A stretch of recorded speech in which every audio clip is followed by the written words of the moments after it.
वंदे मातरम। सत्ता के टेम्परेचर में आप सभी का स्वागत है और मैं हूं आपके साथ आशिमा त्यागी। आरबीआई की 2 नई स्कीम लॉन्च। देश में निवेश के दायरे का होगा विस्तार। छोटे निवेशकों को मिलेगा फायदा, अच्छे रिटर्न का मिलेगा भरोसा और योजना में पैसा लगाना होगा सुरक्षित और मिलेगा गारंटीड रिटर्न। तो शिकायतों के होंगे जल्द समाधान। छोटे निवेशकों के लिए नया रास्ता। पीएम ने आरबीआई की 2 नई योजनाएं की लॉन्च।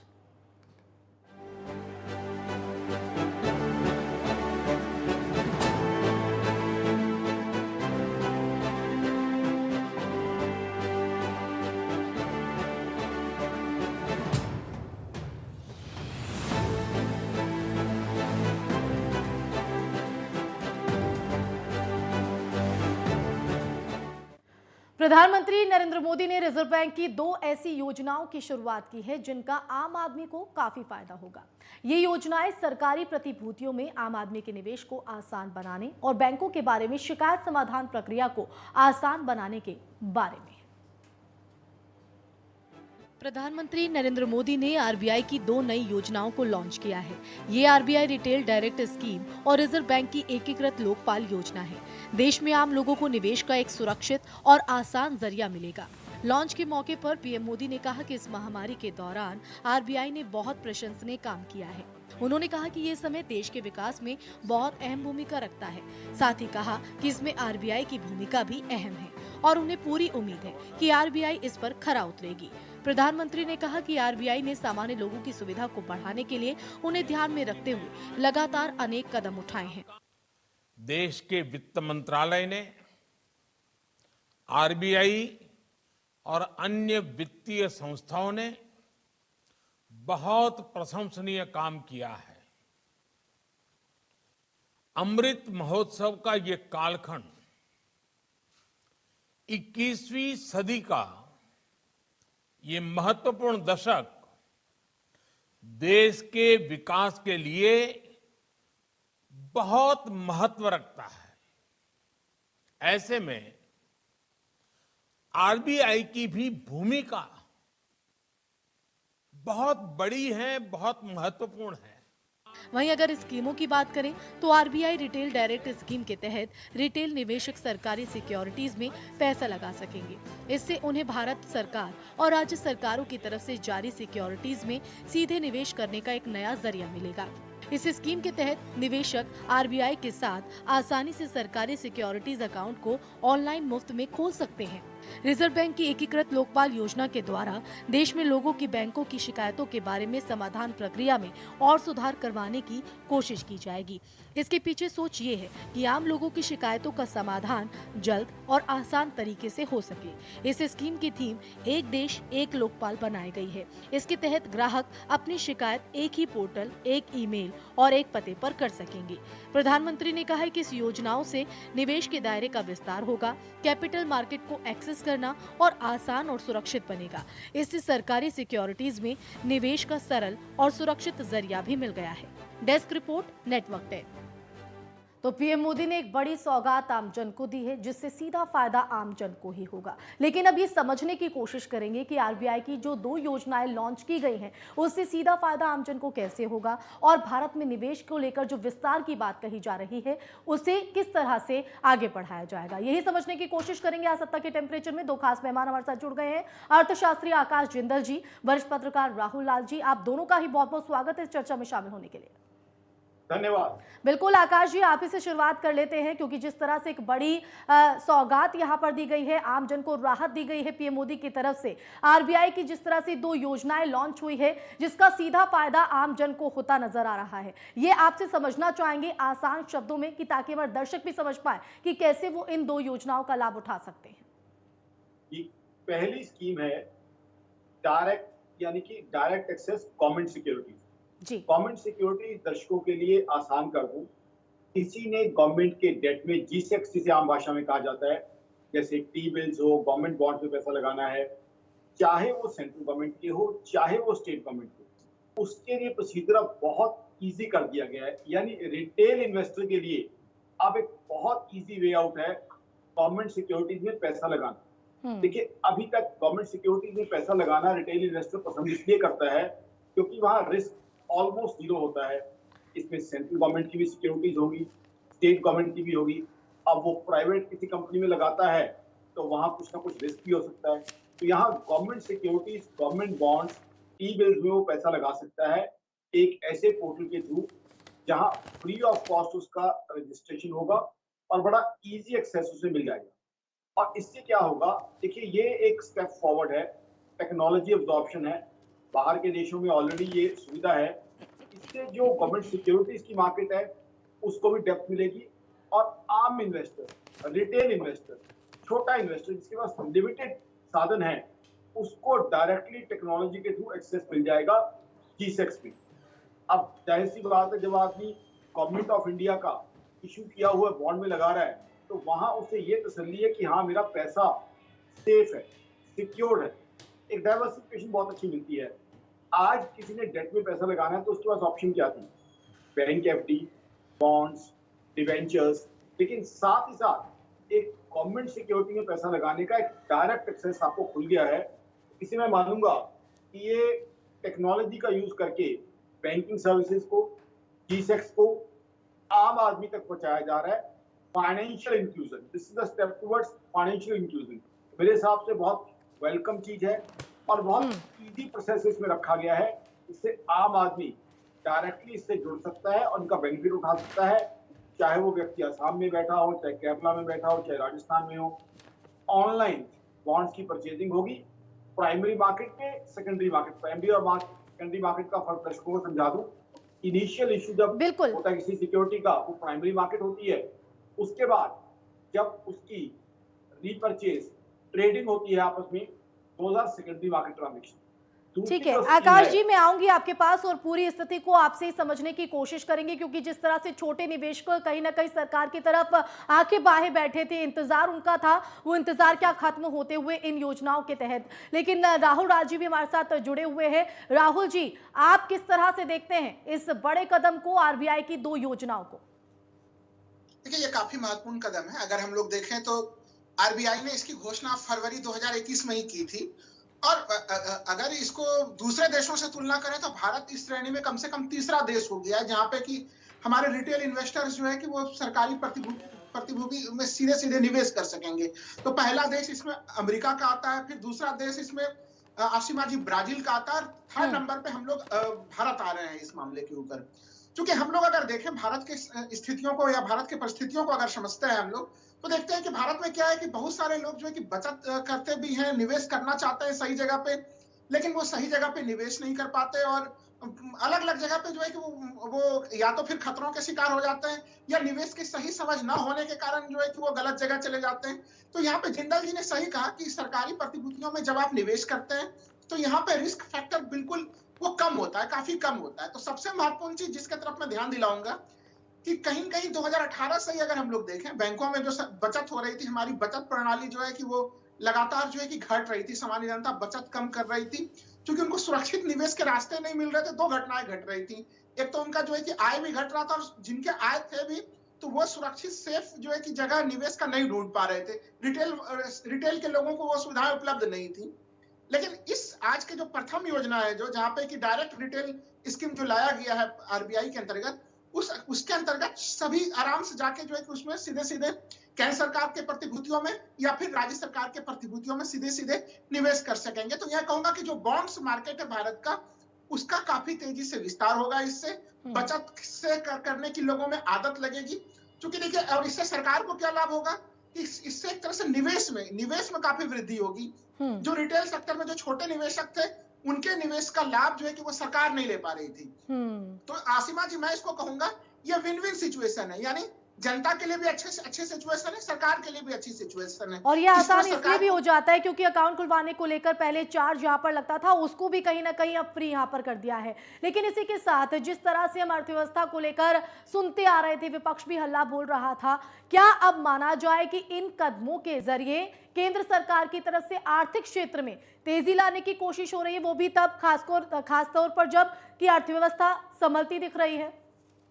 जी हाँ, देखिए बिल्कुल। अर्थव्यवस्था संभलती मेरे हुई दिख हिसाब रही है से और ऐसे समय में सरकार कहीं न कहीं इस तरह के कदम उठा रही है, लेकिन अभी भी और मैं कहूँगा ये कि एक जो है सरकार को एक एवोल्यूशन तरह है, से कहीं न कहीं जो एक हमारी नेक्स्ट सारी स्टेप समस्याएँ फॉरवर्ड हैं, है वो डिमांड साइड पे टुवर्ड्स है। आकाश तो जी, सरकार मैं को आऊंगी डिमांड अगले सवाल के साथ बिल्कुल, लेकिन जिस तरह से राहुल जी ने अपनी यहाँ पर बात रखी, हाँ, मैं उन्होंने भी एक कहा लाइन है में कि पूरा कर दूँ जी आसिमा जी? जी हाँ, मैं कह रहा हूँ कि देखिए, एक मार्केट की स्थिति सुधर रही है। जब मार्केट की स्थिति सुधर रही है, तो ऐसे स्थिति में सरकार को भी कुछ अच्छे कदम उठाने चाहिए और उस दृष्टि से ये कदम काफ़ी महत्वपूर्ण है। और जो दूसरी योजना है, जिसमें कि अगर आप भारत में हम लोग देखते थे कभी बैंकिंग प्रणाली से संबंधित कोई शिकायत करते थे, तो वो शिकायत करना भी एक कठिन प्रणाली होती थी कि आप यहाँ पे जा रहे हैं, वहाँ पे जा रहे हैं। तो सिंगल विंडो सिस्टम सरकार उसमें भी बनाने का जो प्रयास कर रही है, इससे कहीं न कहीं बैंकिंग सिस्टम के प्रति भरोसा बढ़ेगा। चूँकि देखिए, हम्म जन-धन योजनाओं के अंतर्गत हमने सामान्य ग्रामीण वासियों को भी जो है कि बैंकिंग सिस्टम से जोड़ दिया है। हम्म लेकिन बैंक से संबंधित जब समस्याएँ आती हैं, कई तरह की चीज़ें आती हैं, तो बैंक जब उसका त्वरित तौर पे निवारण नहीं करते हैं, बैंकों को भी पता होता है कि अभी ये पता नहीं कहाँ जाएगा और शिकायत उस करने के उन लिए। शिकायतों को लेकर भी अब कहीं ना कहीं एक मंच यहाँ पर मिल गया है, एक जरिया यहाँ पर मिल गया है। आकाश जी, जिस तरह से आपने शुरुआत में छोटे निवेशकों को लेकर बात रखी थी, इन दो योजनाओं के जरिए कहीं ना कहीं ये भी बात मानी जा रही है और ये भी कहा भी गया है पीएम मोदी की तरफ से कि छोटे निवेशकों की तरफ से जो निवेश किया जाएगा उसकी अच्छा रिटर्न जो है वो मिलता नजर आएगा। इसको भी आपसे समझना चाहेंगे, जी हाँ, बिल्कुल। कैसे क्योंकि संभव? देखिए, आज की तारीख में जो छोटा इन्वेस्टर जिसके पास लिमिटेड अमाउंट है, उसके पास डेट की ऑप्शंस क्या है? हम्म आज अगर वो बैंक एफडी में जाता है, बैंक एफडी में उसे मिल क्या रहा है? जी पौने 5% या 5%, और उस पे भी टैक्स कटने के बाद जो उसकी टैक्स लायबिलिटी है। जी आकाश जी, तो लगता है संपर्क हमारा नहीं हो पा रहा है, उनसे संपर्क साधेंगे, ये टेक्निकल चीज़ें हैं। तो बिल्कुल राहुल जी, आपका मैं एक बार फिर से रुख करना चाहूँगी, क्योंकि हम स्थिति को तो समझने की कोशिश कर रहे हैं और आकाश जी इसको बेहतर समझा पाएंगे, लेकिन हम बात कर रहे हैं अर्थव्यवस्था को लेकर। तो जिस तरह से अब ये फैसला यहाँ पर लिया गया है, ये इसलिए भी काफ़ी ज़रूरी हो जाता है क्योंकि कोरोना काल में हमने देखा था कि अर्थव्यवस्था काफ़ी गिर रही थी, जिसको लेकर सवाल भी खड़े किए जा रहे थे। अब स्थिति को पटरी पर लाने के लिए, इस गति में तेजी लाने के एक बेहतर कदम इसको देखा जाए। मैं कह रहा हूँ बार-बार आसिमा जी कि एक बेहतर कदम है। इसलिए बेहतर कदम है कि जो लोग निवेश करना चाहते हैं, उनके निवेश गलत जगह पे जब डूब जाता है, तो देखिए उसमें नुकसान आसिमा जी दोनों को होता है। कई जगह हमारे यहाँ पे जो है कि फ्रॉड्स के शिकार भी हो जाते हैं लोग, या फिर वो इन बाजारों को, निवेश से संबंधित चीजों की तकनीकी जटिलताओं को जब निवेशक नहीं समझते और निवेश करते हैं, तो उसके रिस्क फैक्टर को ना समझने के कारण भी वो नुकसान की स्थिति में होते हैं। लेकिन मैं कह रहा हूँ कि जब वो सीधे-सीधे सरकारी प्रतिभूतियों में करेंगे, जहाँ पे किसमें अब उनको कोई चार्ज नहीं लगेगा, तमाम तरह की छूटें मिलेंगी, तो ऐसे स्थिति में निवेश करने वाले जो निवेश करता है, जो छोटे निवेशक हैं, उनको भी लाभ है और सरकार को भी लाभ है। यानी कि जो बचत करता है उनको भी लाभ होगा, सरकार के लिए लाभ ये होगा कि उनके लिए एक तरह से छोटे-छोटे निवेशकों की राशियां जो है कि वो बड़ी राशि बन जाएंगी उनके लिए, और वो देश के लिए, तमाम राष्ट्र सेवा के तमाम दूसरे सेक्टर में काम आएंगे। इसमें चूंकि अभी इसमें सरकार बड़े पैमाने पर अलग-अलग सेक्टर में, चाहे वो इंफ्रास्ट्रक्चर से संबंधित काम हो, दूसरे सेक्टर में काम एक बार फिर मैं आकाश जी का रुख कर लेती हूँ। आकाश जी, आप अपनी बात कंप्लीट कीजिए और हम चाहेंगे कि दर्शक इसको बेहतर तरीके से समझ पाए आपके शब्दों में। जी, देखिए, मैं इसे बड़ी सिंपल लैंग्वेज रखूंगा जी। आज की तारीख में किसी को पैसा डेट पे देना है, ऋण पे देना है, तो कहाँ लगाएं? बैंक एफडी में अगर लगाता है तो रेट ऑफ इंटरेस्ट कितना है? 5% या पौने 5%। उस पे टैक्स लायबिलिटी निकाल दें तो क्या बचता है? 3.25 या 3.5%। ये उतना भी नहीं मिलता जितनी की आज की तारीख में इन्फ्लेशन है, यानी महंगाई से भी कम मिलता है। तो ऐसे में इन्वेस्टर को, आम हिंदुस्तानी को एक ऑप्शन चाहिए थी जहां उसे ये भरोसा हो कि मेरा पैसा सेफ है। अब जाहिर सी बात है, सेंट्रल गवर्नमेंट की सिक्योरिटी में लगा रहा है तो उसका पैसा सेफ है। दूसरा, उसे अच्छी रिटर्न भी मिल जाए, और तीसरा, लिक्विडिटी भी मिल जाए, क्योंकि सेकेंडरी मार्केट है तो लिक्विडिटी भी रहेगी, यानी उसे अगर बीच में बेचना है तो वो ऑप्शन भी ओपन रहेगी। तो एक आम हिंदुस्तानी के लिए इसे फाइनेंशियल इंक्लूजन का कदम मानेंगे कि लास्ट माइल पर्सन तक बैंकिंग और बॉन्ड्स पहुंच रहे हैं। देखिए, अभी भी गवर्नमेंट सिक्योरिटीज आम आदमी को अवेलेबल थी, लेकिन वो तरीका थोड़ा कॉम्प्लिकेटेड था। अब इस तरीके को बहुत सिंप्लीफाई कर दिया गया है, कॉस्ट फ्री कर दिया गया है, कन्वीनियंस जो है आम आदमी के लिए बढ़ा दी गई है, और उसको ये कंफर्ट हमेशा रहेगा कि हाँ, मैं G-Secs में पैसा लगा रहा हूँ। देखिए, पीछे क्या हुआ है, प्राइवेट सेक्टर में कई जगह ऐसा हुआ है कि कुछ कंपनियों ने पैसा लिया उधार पे, उन्होंने कोई बॉन्ड या डिवेंचर इशू किया कि इतना % हम देंगे, लेकिन वो कंपनी फेल हो गई तो इन्वेस्टर्स का पैसा मारा गया। तो ऐसे में इन्वेस्टर के मन के अंदर ये घबराहट भी होती है कि बिल्कुल बिल्कुल, बहुत ही आसान शब्दों में आकाश जी हमें समझा रहे हैं। बिल्कुल, लेकिन यहाँ पर राहुल जी, जिस तरह से हम देख पा रहे हैं, अर्थव्यवस्था को लेकर तो ये कहीं न कहीं बेहतर है, लेकिन देश के विकास के लिए भी क्या ये महत्वपूर्ण कदम? हाँ, मैं बार-बार उसी पक्ष की तरफ जा रहा हूँ कि देखिए, जी, अगर लोगों को तो पहला विकल्प मिल रहा है कि लोग काफ़ी अच्छे से वो निवेश करें, वो अपना इन्वेस्ट करें, लेकिन देश को भी लाभ है कि उनको निवेश भारी मात्रा में एक तरह से प्राप्त होगा। क्योंकि देखिए, अभी जैसा कि बता रहे थे जिंदल जी कि मान लीजिए अब हमने इन्वेस्ट किया और फिर वो कंपनी जो है कि हमें वो लाभांश हमें वापस नहीं दे पाई, किसी भी कारण से फ्रॉड हो गया या फिर कंपनी डूब गई। तो वैसे स्थिति में आसिमा जी नुकसान जो है कि वो उपभोक्ता को भी हुआ और उसको भी कोई लाभ नहीं हुआ, और एक तरह से उससे जो बचत करने की जो आदत होती है उस प्रवृत्ति पे भी एक तरह से अंकुश लगता है। वो फिर जनरली फिर ऐसे स्थिति में आसिमा जी लोग क्या करते हैं कि लोग एक ही विकल्प के ऊपर चलते हैं। वो एक तरह से जो कि गोल्ड में लोग निवेश करते हैं। हमें यह समझना पड़ेगा, जब आप गोल्ड में निवेश करते हैं तो वो पैसा सीधे सीधे देश के काम नहीं आ पाता है आसिमा जी। लेकिन जब आप इस तरह से सरकारी प्रतिभूतियों में निवेश करते हैं तो उन पैसे का प्रयोग एक तरह से सीधे सीधे देश के लिए होता है।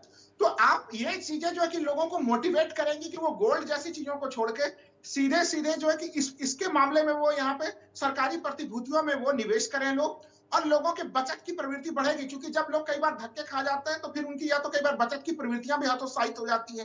और मैं बार बार बता रहा हूँ कि 2018 से ही एक तरह से जिस तरह से लोगों की परचेजिंग पावर कैपेसिटी घट रही थी, तो एक तरह से सेविंग्स हमारा बैंक में सेविंग के रेट भी गिर रहे थे। तो अब जब थोड़ी अर्थव्यवस्था गति में चल रही है और जो लोग इच्छुक हैं निवेश करने के लिए, उनको एक बेहतर और मजबूत विकल्प देना सरकार का काम था।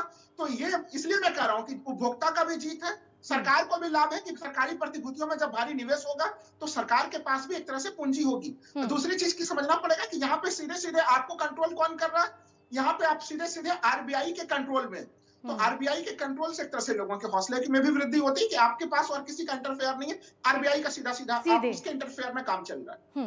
बिल्कुल। आकाश जी, आपको क्या लगता है कि जिस तरह से राहुल जी की बात को आपने सुना होगा, आप कितना इत्तेफाक इससे रखते हैं और निवेशकों के दायरे में क्या यहाँ पर बढ़ोतरी होगी और देश के विकास को लेकर किस तरह से भूमिका देखते हैं आप इस कदम को? देखिए, निवेशकों के लिए बढ़ोतरी होगी ज्यादा से ज्यादा इन्वेस्टर्स में आएंगे, बिकॉज आज की तारीख में जैसे मैंने बताया बाकी ऑप्शन में कुछ जगह ऐसा भी है। बिल्कुल, निवेशकों में कहीं ना कहीं निवेशकों का जो दायरा है वो बढ़ेगा और ऐसे में न सिर्फ ये अर्थव्यवस्था को सेफ्टी चाहेगा कि उसका पैसा सेफ रहे और यहाँ पे उसके पैसे की सेफ्टी एश्योर्ड है। प्लस दूसरी चीज मैंने आपको पहले कही थी कि साथ ही साथ उसको लिक्विडिटी भी है, क्योंकि यहाँ प्राइमरी मार्केट नहीं सेकेंडरी मार्केट भी है। यानी आज इन्वेस्टमेंट कर दी, देखिए इन्वेस्टमेंट अब किसी गवर्नमेंट बॉन्ड में कर दी, इसका दूसरा एंगल भी दर्शकों को समझाना जरूरी है जी। वो गवर्नमेंट बॉन्ड हो सकता है 20 साल का हो, 15 साल का हो, लेकिन 2 साल बाद इन्वेस्टर चाहता है उसे अपना रकम वापस चाहिए, उसे अपनी बेटी की शादी करनी है, बेटे को हायर एजुकेशन देनी है, तो इसमें सेकेंडरी मार्केट भी है, यानी उसके लिए एग्जिट रूट भी है। ये चीज भी दर्शकों को समझानी जरूरी है, क्योंकि जो गवर्नमेंट बॉन्ड्स है उनकी ड्यूरेशन कई बार 10 साल, 15 साल, 20 साल होती है। जी बिल्कुल राहुल जी, लेकिन अगर हम सबकी भागीदारी की बात करें, उनके आकलन की बात करें, तो आप उसको लेकर किस तरह से देखते हैं? देखिए, मैं बार बार कह रहा हूं कि जैसा कि जिंदल साहब ने बताया अभी कि इसमें प्राथमिक बाजार में आप निवेश कर रहे हैं, द्वितीयक बाजार में आप आसानी से वहां से एग्जिट कर सकते हैं, ये तमाम सुविधाएं हैं। तो देखिए, अब मैं इस पूरे मामले के ऊपर एक चीज में, चूंकि ये दोनों चीजें ऐसा है कि लोगों को निवेश के लिए प्रोत्साहित करती है, बैंकिंग सिस्टम पे भरोसा जताने के लिए जो है कि इंटीग्रेटेड अम्बुड्समैन जो है कि वो दूसरी योजना भी लाई गई है। तो खुद जो अगर देखते हैं कि माननीय प्रधानमंत्री जो कहना चाह रहे हैं कि वो हम लोगों को वित्तीय समावेशन की तरफ ले जाना चाह रहे हैं कि देश में एक तरह से एक भरोसा हो कि हम अपना कहाँ पे निवेश करेंगे, वो भरोसे के साथ लोग निवेश करें, जमा करें।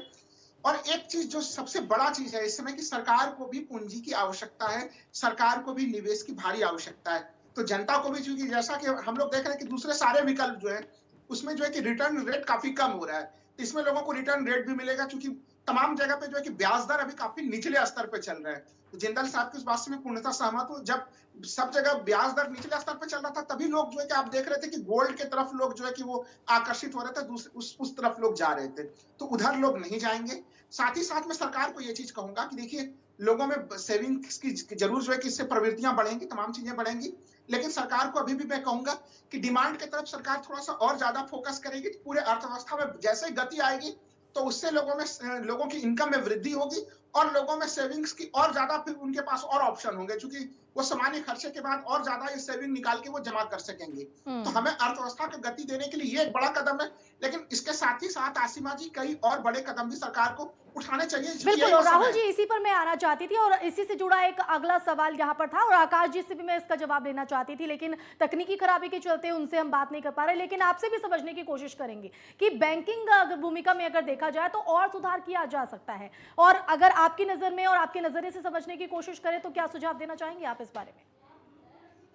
देखिए, ये एक तो हम लोगों का काफी लंबे समय से प्रस्तावित सुझाव हो रहा था कि जो छोटे शिकायत करता है वो कहाँ पे शिकायत करे। बैंक के पास जब वो जाता था शिकायत करने के लिए तो उसको गंभीरता से बैंक कर्मचारी कई बार लेते थे, कई बार नहीं लेते थे। लेकिन जब आप एक सिंगल पोर्टल बना देंगे, देश भर में आसानी से उसको प्रचारित कर दिया जाएगा कि सिंगल पोर्टल से कोई भी XYZ जाके सीधे सीधे आरबीआई से शिकायत दर्ज करा सकता है। तो आप यकीन मानिए कि फिर उनको बैंक से शिकायत के मौके ही कम मिलेंगे। लेकिन यही पता होगा कि यही अगर ग्रामीण स्तर पर भी और सुधार किया जा सकता है तो कहीं ना कहीं जो ग्रामीण क्षेत्रों में देखा जाता है कि लोग परहेज करते हैं और उतना वो एक्टिव नजर नहीं आते हैं, और उस कमी को भी दूर करने की कोशिश कहीं ना कहीं इन योजनाओं के जरिए। बहुत शुक्रिया राहुल जी और आकाश जी इस चर्चा में शामिल होने के लिए। तो जाहिर तौर पर जिस तरह से आरबीआई की 2 योजनाएं लॉन्च की गई, इसका सीधा सरोकार आम जन से हो जाता है और आम जन भी कहीं ना कहीं इसके फायदे में नजर आएगा। इसी के साथ सत्ता के टेम्परेचर में बस इतना ही। आप देखते रहिए नेटवर्क 10। जय हिंद।